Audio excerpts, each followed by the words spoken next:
chemical messengers. So those chemical messengers, the hormones, go to target cells. They have receptors in the body. So the target cells are of those target tissues, right? So the hormones bind to the receptors and literally tell those cells what to do. So it is a control system, right? But it's a much slower control system than the nervous system, which is the fastest control system in our body. So this is talking about stimulation. What would cause a gland to secrete a hormone? Let's use calcium balance as an example. Okay, what are the two different hormones that control calcium balance? Calcitonin, parathyroid hormone. Okay, and they're opposites of one another. Okay, so as long as your calcium levels are within normal range, then you're not secreting any of those hormones. Okay. But if something drops or becomes too high, that is when the gland is stimulated to produce and or release that hormone. Okay, so you mentioned calcitonin first. Calcitonin is released when you have high blood calcium levels. Okay, so if the blood calcium levels are too high, that is what stimulates the thyroid gland to release calcitonin. Do you remember what happens with calcitonin? It goes to the bone and it tells the bone to store it, okay? Deposit it in the bone, okay? To help that bone stay strong, right? So it stimulates osteoblast bone building activity. Right? What if calcium levels are too low in the blood? Parathyroid hormone is released. Okay? Parathyroid hormone also goes to the bone and it stimulates what? Osteoclasts, which are bone destroying cells that are going to break down the bone to release the calcium into the bloodstream. It was low. Now that calcium is sent into the bloodstream, which takes it back up to normal levels. Okay. What if you have low calcium levels over a long period of time? What is that going to do to your bones? Make them weaker. Yeah. Break down, weaken your bones, make them more fragile, osteoporosis, right? So parathyroid hormone, super important. We have to have calcium. I know that y'all remember that you have to have calcium for muscle contraction. Remember we talked about it 2 different times with muscle contraction. When that action potential gets down to the axon terminals, the calcium voltage gated channels open, the calcium floods in, allowing the acetylcholine to be released. Acetylcholine attaches to the receptors, they open up, allow sodium to come in, which gives you depolarization and the muscle contraction, right? Very short, sweet, brief example. Okay, so then as that impulse is being sent through the muscle down the T-tubule, the calcium is released from the sarcoplasmic reticulum. The calcium binds to troponin, which moves tropomyosin off the myosin binding site so that the myosin heads can attack, right? So that's 2 different times that calcium is needed for a muscle contraction, right? It is also needed for nerve impulses. So calcium is extremely important and bone health, right? That's why there are 2 different hormones to control blood calcium levels. It is that important, okay? Parathyroid hormone also goes to the kidneys and tells the kidneys to reabsorb more calcium too. So it's not putting all of the strain on the bone, okay? What is another one, what is other hormones that are exact opposites of one another? Insulin and glucagon. Yep, insulin and glucagon. Okay, so again, that tells you that must be something extremely important, blood glucose levels, that we have to have two hormones opposite of one another to help maintain it within that normal range. Okay, so insulin is going to be released when you have high blood glucose levels, so after meals. Okay, insulin binds to the receptors on the cell. What it does, it opens it up, it allows glucose to go inside the cell so that it can be used for what? What's glucose used for? Energy. Cellular respiration, which is the production of ATP. Where does that happen? Powerhouse of the cell producing ATP, what is that called? Mitochondria. Mitochondria, okay? So you gotta have glucose for that. What if you have too low blood glucose levels? Say you've been fasting for a period of time. Well, your liver is gonna give glucagon from the glycogen. Hold on. So glucagon is released. Yes, you said glucagon. Glucagon is released, and it goes to the liver or even skeletal muscle where your stored carbs are. They're stored in the form of glycogen. Yes. So it will break down those stores and empty that glucose, the monosaccharide, because it breaks down the bigger carb into glucose, puts it back into the bloodstream. So now your blood sugar levels are back to normal. Okay. Other ones, aldosterone controls sodium balance, the pineal gland secretes melatonin, thyroid gland produces thyroid hormones which control metabolism, as well as it secretes calcitonin when blood calcium levels are too high. What else? Let's talk about the pituitary gland. Pituitary gland, anterior pituitary, is highly affected by the hypothalamus. Okay, the hypothalamus produces releasing and inhibiting hormones that are going to control the release of the anterior pituitary hormones. Okay, 4 of them are tropic. What does that mean? Yes, so tropic hormones go to other glands to tell them what to do. Okay, so it's almost like a little spider web of hormones going to other glands, telling them what to do. So, what are your 4 tropic hormones from the anterior pituitary? Thyroid stimulating hormone goes with thyroid gland. Luteinizing hormone and follicle stimulating hormone go to the gonads, tell them what to do. And the last one is adrenocorticotropic hormone, which goes to the adrenal cortex. Okay. The other 2 that are not tropic hormones but are produced and released are growth hormone and prolactin. Okay. Growth hormone stimulates growth in the body, especially of long bones and muscle. And prolactin goes to the breast tissue and tells it to produce and release fluid. How about posterior pituitary? Does it produce hormones? No. It only releases the 2 hormones that are produced by the hypothalamus, which are oxytocin and antidiuretic hormone. Okay, oxytocin is the love hormone, the cuddle hormone. That's what is released during sex. It's released during labor. Those high levels of oxytocin cause those contractions in labor, more, positive feedback until you birth that baby.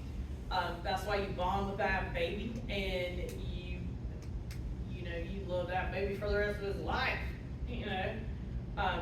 because of that bonding from those extremely high oxytocin levels. Antidiuretic hormone goes to the kidneys, tells the kidneys to reabsorb more water. anti-diuretic, so you are reabsorbing more water and secreting less.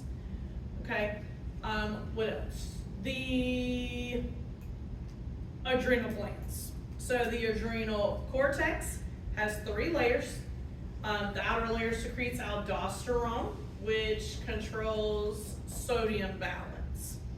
The middle layer of the cortex secretes your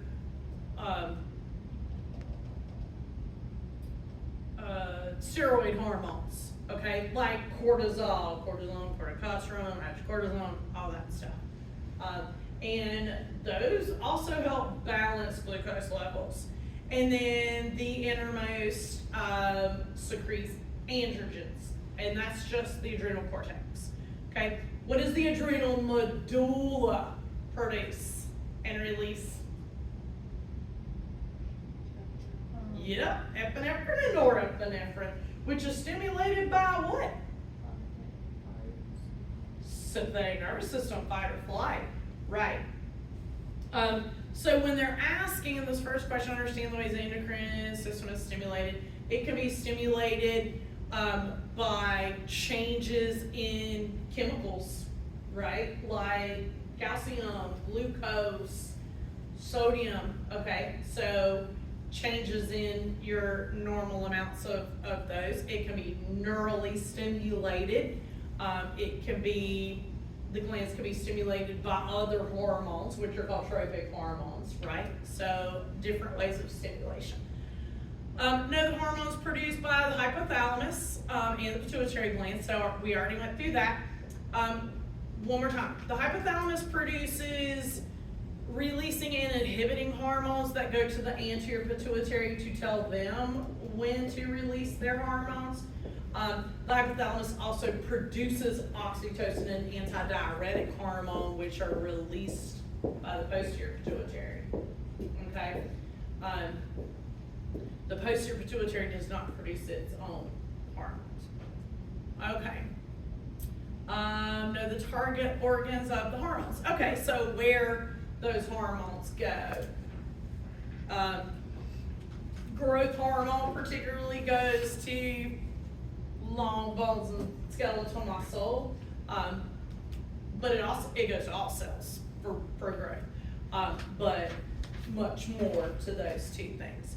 Antidiuretic hormone goes to the kidneys, stuff like that. Understand the effects of alcohol consumption has on the endocrine system. What does alcohol do? Poison you. It makes you pee. It makes you pee. So what does it do? Yeah, it definitely can. But it inhibits antidiuretic hormone. So now you're not now you're not reabsorbing more water, you're peeing out more, right? So it's a diuretic pretty much. Understand the symptoms that cause Addison, so that is cortisol issues. Know that catecholamines, know what catecholamines are, where they're produced and released. Pancreatic islets. The islets of Langerhans, those are what? Those are the hormone releasing cells in the pancreas. Okay? Pancreatic islets are islets of Langerhans. The alpha and beta cells, the alpha cells produce glucagon, beta cells produce insulin.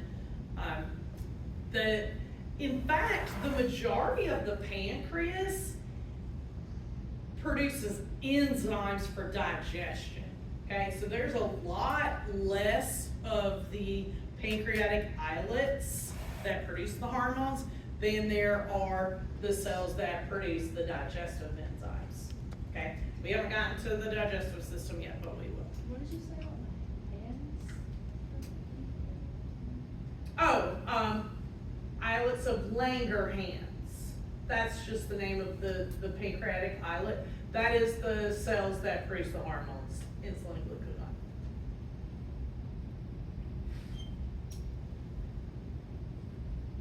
Diabetes. What are the 3 cardinal signs of diabetes?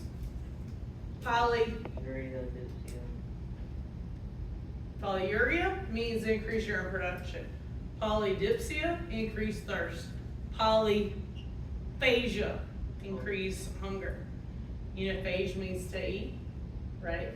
Just like macrophages are big eaters, right? That gobble up anything for. So those are your 3 cardinal signs. What is insulin resistance? Yeah, with diabetes. What's insulin resistance? The body just not processing the insulin as it should.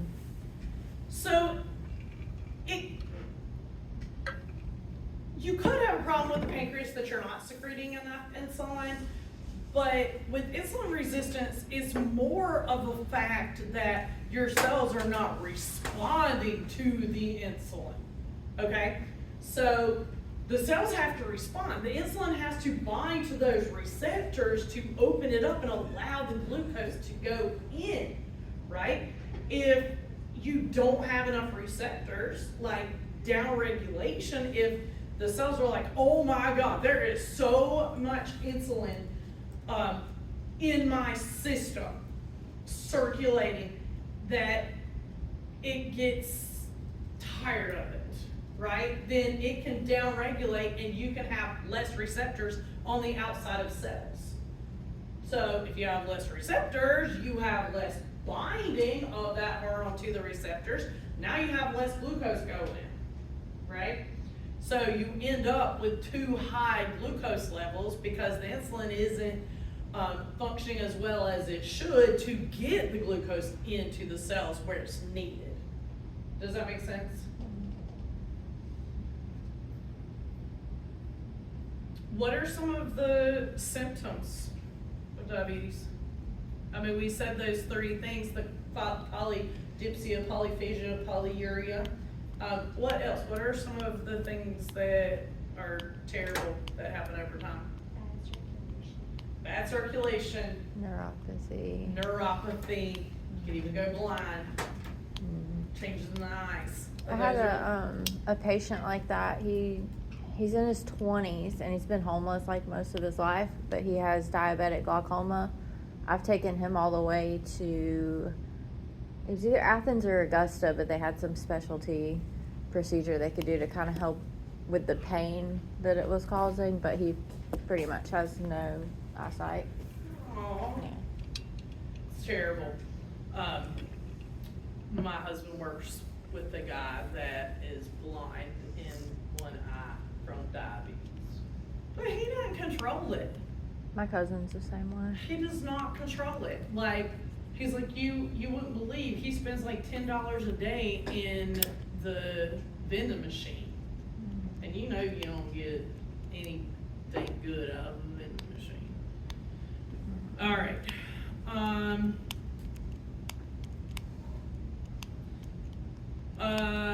Hormone that regulates circadian rhythms. So your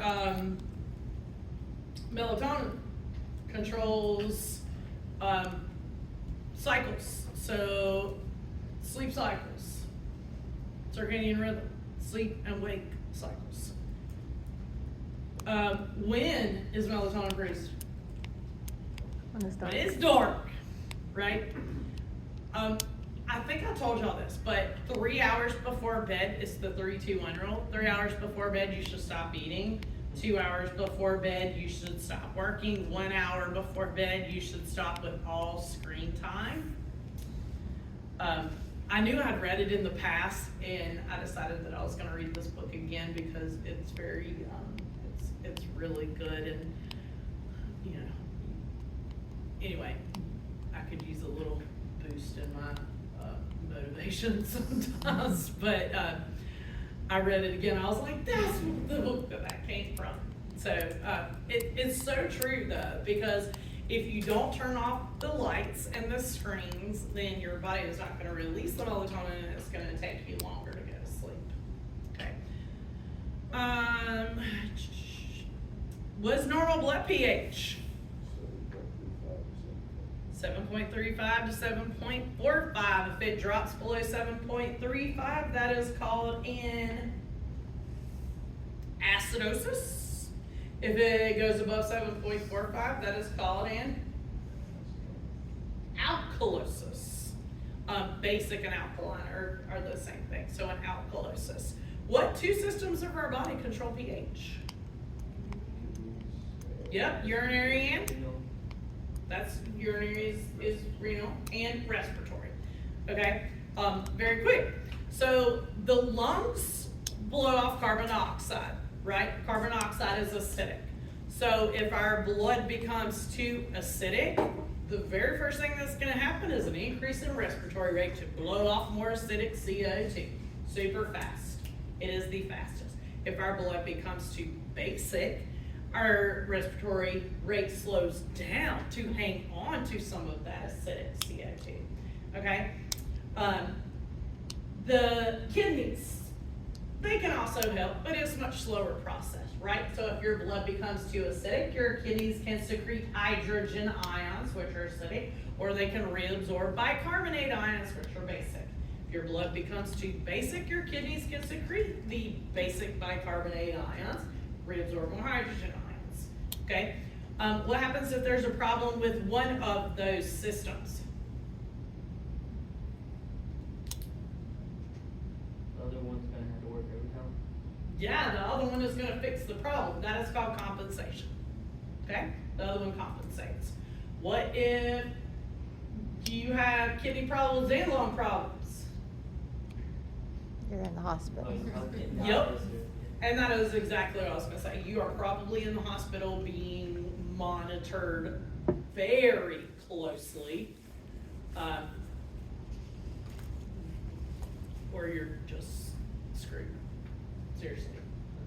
Because it has to stay within that normal range of 7.35 to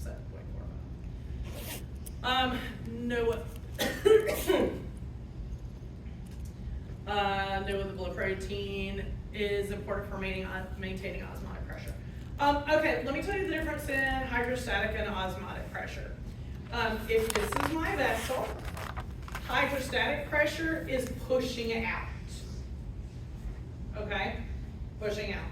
So remember how I said capillaries are extremely leaky? That's because hydrostatic pressure is pushing out on, well, it's pushing on the inside of that vessel, so stuff can leak out if the vessel is leaky, like capillaries are. Osmotic pressure is what pulls the fluid in. Okay, osmosis, right, is water. So osmotic pressure is what brings fluid into the vessels. Hematocrit, what is hematocrit? Packed cell volume, what specific cells is it talking about? Red blood cells, okay? Hematocrit on average is about 45%. If it becomes way low, that is anemia. And what happens with that?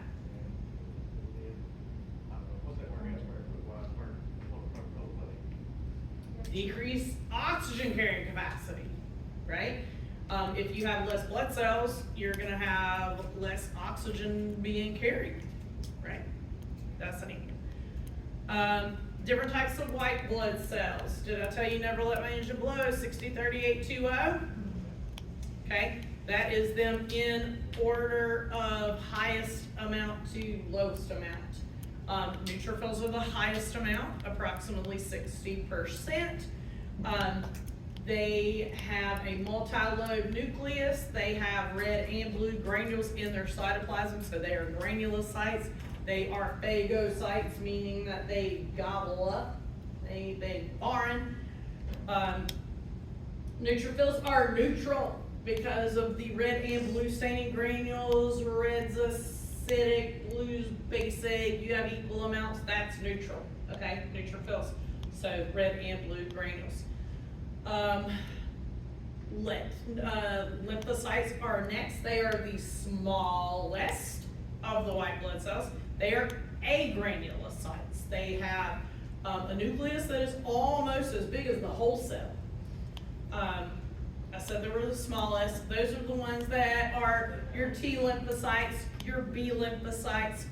T lymphocytes destroy cells that have already been infected. B lymphocytes create what? Antibodies. Okay? B lymphocytes make antibodies. Okay, which also fight off foreign things. Monocytes is next. Monocytes are the largest of the white blood cells.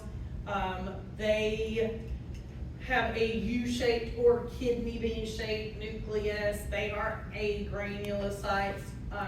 Monocytes squeeze out of the vessel and become macrophages in the tissue.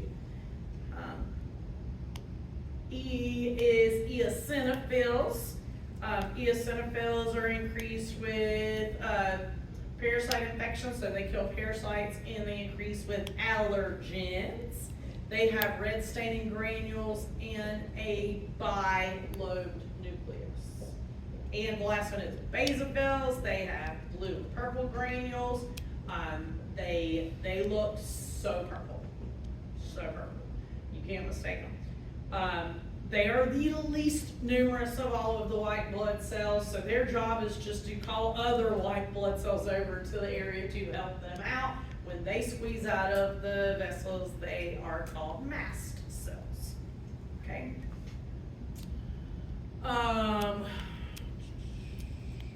Understand how platelets are made. Platelets are larger cells that are broken into pieces. So platelets are only fragments of cells. And what do? Blood clotting. Platelets do the blood clotting. So they're going to clog up any holes if you injure a vessel. They make that platelet plug. Steps of hemostasis. Okay? Well, you're gonna have some inflammation, right? What are the 4 cardinal signs of inflammation? Pain, swelling, redness. That's it. Redness, swelling, heat, and pain. So you have swelling. Then you're gonna have the vascular spasm right there where it happened. So you're losing less blood right there where the injury is. It's gonna bring the platelets over to the area, right? So it can clog the hole. Then it gets stitched up, right? Those collagen fibers, fibrin literally stitches up the hole. Okay, so very cool. And that will help prevent us from losing too much fluid and going into hypovolemic shock. What is hemophilia? That is a bleeding disorder where the bleeding does not stop as quickly as it should. Understand the ABO, blood type, and RH factors. So ABO, if you have A blood, you have A antigens on the red blood cell surface, and what in plasma? A antibodies? No. No. A antigens on the red blood cell surface if you have A blood. Anti-B antibodies in the plasma. Okay? So the reason why you wouldn't have the anti-A, it would attack itself, right? So A blood has A antigens on the red blood cell surface and anti-B antibodies in the plasma. So you can't give somebody with A blood B blood because those anti-B antibodies would attach, clump, and lysate. Okay? If you have B blood, you have B antigens on the red blood cell surface, anti-A antibodies in the plasma, so you can't give A blood to a B person. You can't give A B blood to a B person because the anti-A antibodies would attach to the A antigens on the AB red blood cell surface, right? AB has A and B antigens on the red blood cell surface, but no antibodies, okay? Making it the, what? Universal donor. Universal recipient. Why do I always get this back? Universal recipient, they can receive anything because they don't have any antibodies in the plasma to fight anything off, okay? Lastly is O has no antigens on the red blood cell surface, but they have anti-A and anti-B antibodies in the plasma. So what can you give an O person? Only O. If you gave them A, the anti-A antibodies would attach clump and lyse. If you gave them B, the anti-B antibodies would attach clump and lyse. If you gave them AB, the anti-A and anti-B antibodies would attach clump and lyse. Okay, so you can only give them O because of the anti-A and anti-B antibodies in the plasma. However, O is the universal donor. O is a universal donor. You can give O to anybody because it does not have any antigens on the red blood cell surface for anything to attach to. Okay, so all the other three, the A, the B, and the AB, even if they did have antibodies in their plasma, there's nothing on the O blood cell surface for those antibodies to attach to. So you can give O to anybody. Okay, how about our H? What can you give to a negative person? Only negative. What can you give to a positive person? Positive or negative. So a positive person has RH antigens on the red blood cell surface. Now, I mentioned earlier we were talking about being exposed to some kind of pathogen and the body producing antibodies to it, right? With the blood, we're also talking about antigens and antibodies, okay? So listen closely. The ABO part, those antibodies that are in the plasma, the anti-A or the anti-B antibodies in the plasma, those are produced very early in life, like infant, all right? So we're gonna have those for our life, okay? So if you have A blood, you have that anti-B antibody for life after it's produced in very, very, very early life, like infant, baby stages, okay? But RH antibodies are only produced if you're exposed to RH and you're a negative person, right? So when does this become a problem? With pregnancy. A negative mom gets pregnant with a positive baby. Usually there's no mix unless there's an issue, right? Unless there's complications. So the blood does not mix between mom and baby, so that's fine. A negative mom can have a positive baby.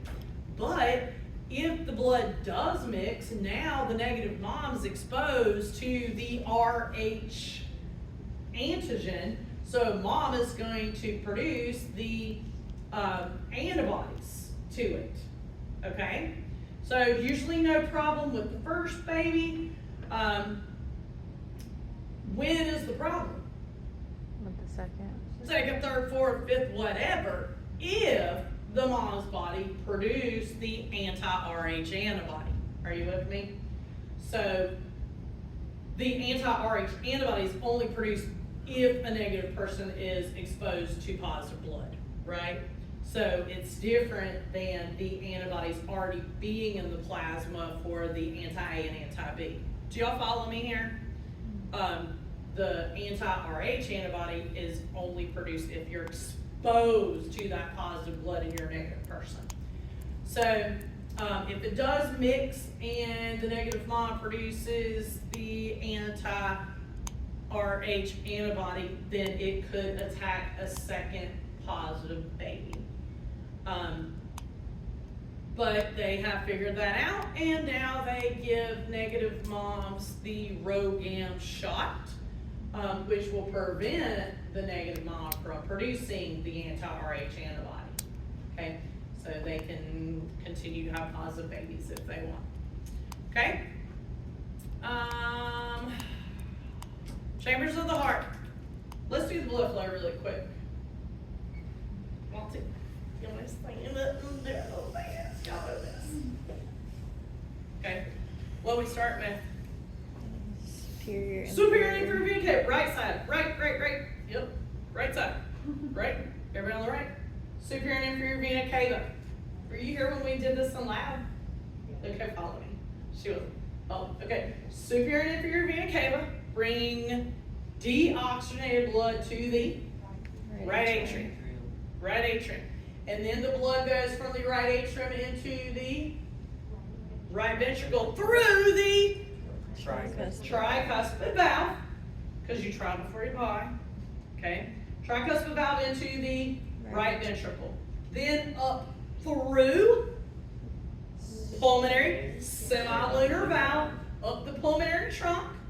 That splits into the right and left pulmonary arteries. Arteries because we're going away from the heart. To the lungs or gas exchange. gas exchange.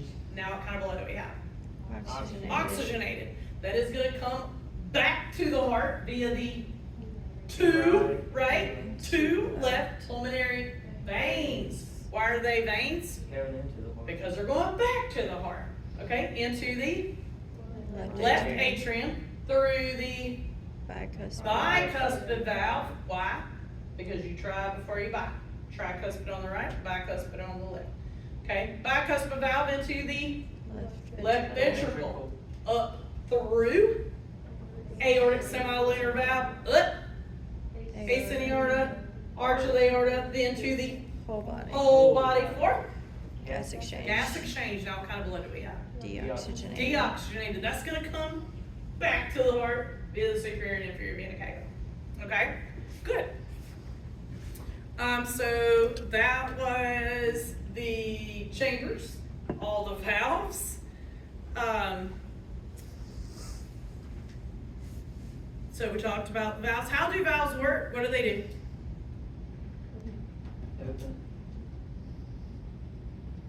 Well, it does allow blood to pass through it, but it does not allow blood to backflow. Right. So it helps to keep the blood flowing in one direction. Cardiovascular system is a one-way circulation. Okay? It does not go backwards. So that's the valves. We did the blood flow. We did the chambers. What are the two circuits? Going to the lungs is what? Pulmonary. Going to the body is? Systemic. And that's easy to remember because it's going to all these systems of the body. Coronary circulation. So those two coronary arteries, right and left, are going to branch. The whole purpose of that is to take oxygenated blood to the heart muscle itself. Okay? And those coronary arteries are a branch off of the ace in the aorta. Okay? Where that oxygenated blood is. And then after that gas exchange, all of the deoxygenated blood is dumped into the coronary sinus, which is a giant vein on the back side of the heart that will then send that deoxygenated blood to the right atrium. Okay? So you have to have blood flow to the heart just like you do to every other organ, tissue, cell of the body. What happens if a vessel becomes blocked that is taking blood flow to the heart muscle? Heart attack. What's that called? Myocardial infarction. Intrinsic conduction system of the heart. That starts with what? SA node. The SA node fires, causing atrial depolarization, which is the contraction of the atria together. Okay, that SA node goes down to the AV node. The AV node then goes to the bundle of His, which is at the top of the interventricular septum, and then it splits into the bundle branches, okay? And then when it gets to the bottom, the apex, it goes back up through the Purkinje fibers, okay? Let's talk about the EKG. So the P wave is the atrial depolarization and contraction, which starts with that SA node, right? Then we have the QRS complex. QRS complex is ventricular depolarization. Okay, so that's from the AV nodes being sent down to the bundle of his bundle branches Purkinje fibers. The ventricles contract, okay, which is ventricular depolarization. While the ventricles are contracting, the atria relax, okay? And while the atria are contracting, the ventricles are relaxed because they're filling, right? So they don't all contract at the same time. Atria contract together, the ventricles contract together. So the ventricular contraction, that depolarization is your QRS, and then you get the T wave, which is ventricular repolarization, relaxation, before that SA node fires again, okay?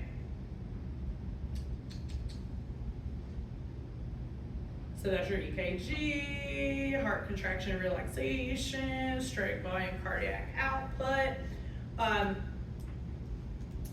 So the filling of the chambers is in how strong the heart contracts is gonna depend on your cardiac output, okay? Heart rate, cardiac output, what else? Hydrostatic pressure, osmotic pressure, I mentioned that a second ago. Hydrostatic pressure is pushing out from the inside. Osmotic pressure is sucking in, so bringing fluid into the vessels.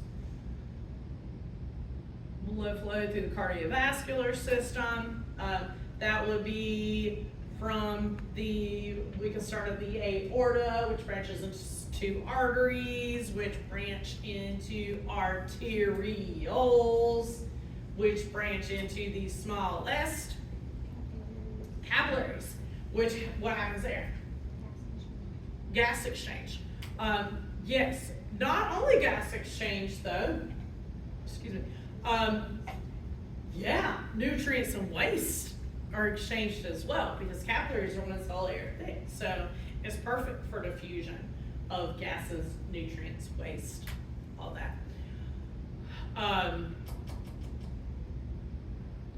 From the capillaries, that deoxygenated blood dumps into small venules, which then dump into larger veins, which end up dumping into the superior and inferior vena cava. Okay? Which of the vessels have the thickest walls? Arteries. They also have elastic tissue. They're under highest of pressure, and that elastic tissue allows for stretch and recoil, which is exactly what we feel when we're taking a pulse. Which ones have the thinnest walls? Capillaries. Veins also have thinner walls than arteries. They have much less elastic tissue. The lumen, which is the hole in the middle, is much larger, and veins also have valves to prevent backflow because they are under the lowest of pressure. So the valves help ensure fluid return and preventing backflow.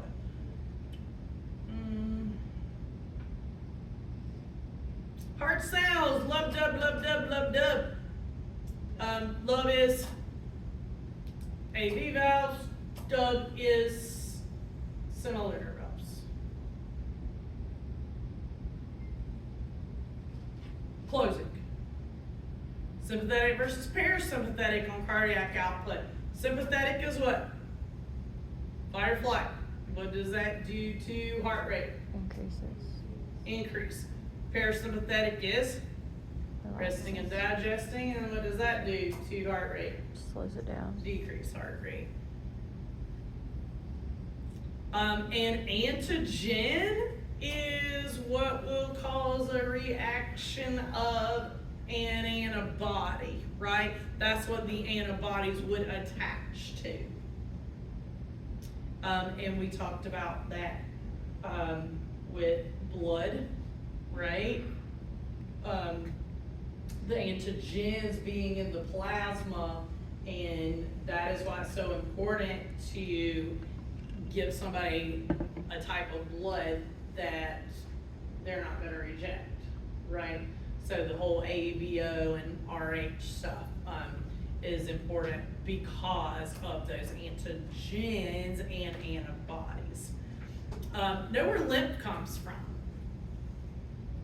Well, when the capillaries in the cardiovascular system leak that fluid out, which is, basically plasma, the lymphatic capillaries that are like this, they pick up that fluid and the valves then close. The fluid that got into the lymphatic system is now called lymph.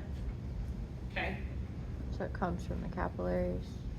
It's from the fluid that leaked out of the cardiovascular system capillaries that is picked up by the lymphatic capillaries.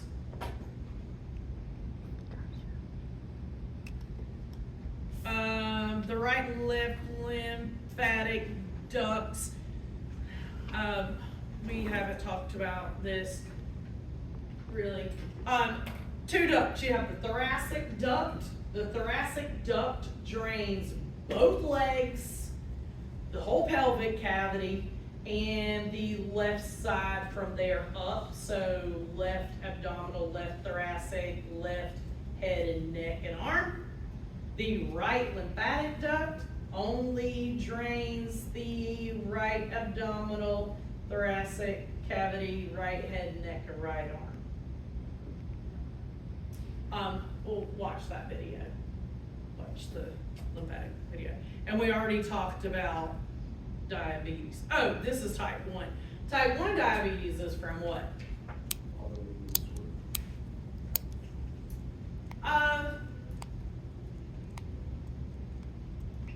The pancreas. Is it always? I don't know. So. It's from the Just pancreas not producing working. enough insulin or none at all. Yeah, it is from not enough insulin. So the pancreas, type 1 is usually what they call childhood diabetes. Type 1 is not insulin resistance. Type 1 is a lack of insulin or not enough. So the pancreas isn't producing enough insulin for the glucose to get into the cells. Okay. Is it time to go? It is. Yep. Okay. All right, study hard. I did skip a few